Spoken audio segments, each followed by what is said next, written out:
welcome to stage Dee Dee Lundberg. Come on, keep it going for Dee Dee as she comes up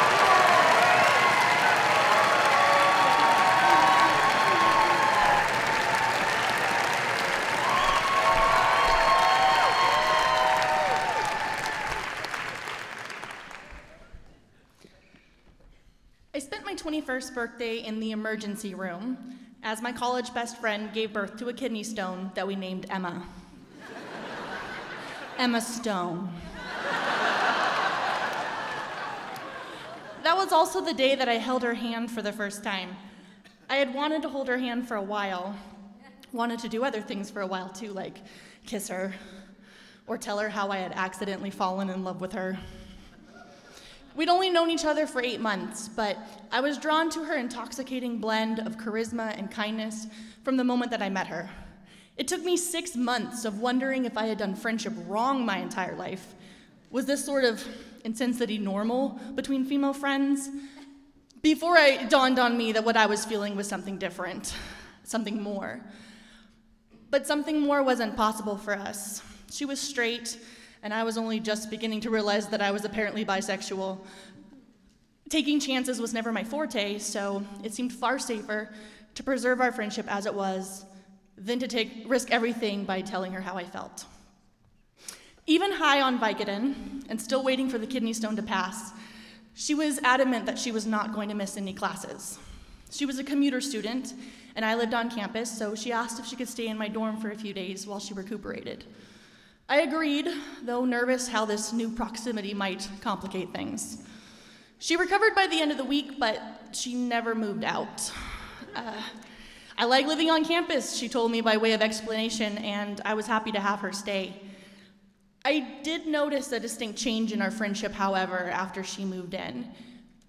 There was an added sense of intimacy that came along with our new living situation.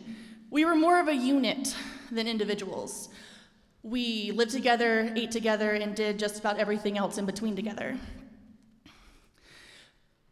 And with this change, I began to unravel. My mind began to interpret looks that she gave me or words that she said as clues that she was interested in me romantically.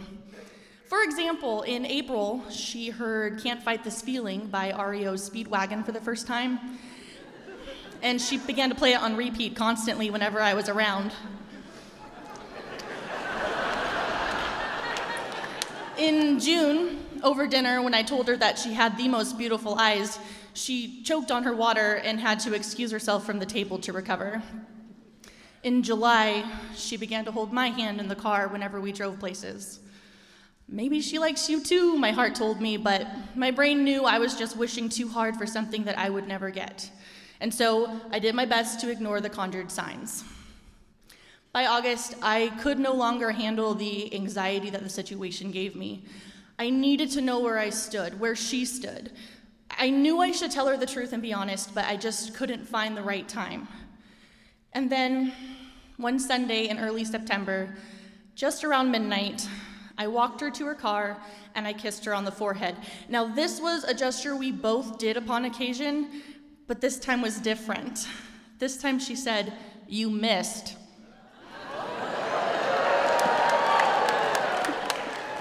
I stared at her, unable to speak, and she had to prompt me with a, "Is there something you want to tell me?" It was time. It was finally time, and so with a rush of adrenaline, I told her everything. I told her how I had been in love with her since February. I told her how worried I was that she would reject me. She laughed and said, "Do you remember that time when I had a kidney stone? And you came to the hospital and held my hand and took care of me? Well, I had a crush on you then already, but that's when I knew I loved you." It was such a surreal experience, feeling the axis of my life rotate with one simple exchange. All of the anxiety that had plagued me for months shifted into a sea of butterflies aflutter in my stomach. And as I kissed her for the first time, finally, it felt so right. And you know what? It still feels right. It's been a number of years since that night, and she remains my favorite person, my best friend. My grandmother once told me that the smartest decision she ever made in her life was to marry her best friend. So Carrie Ann,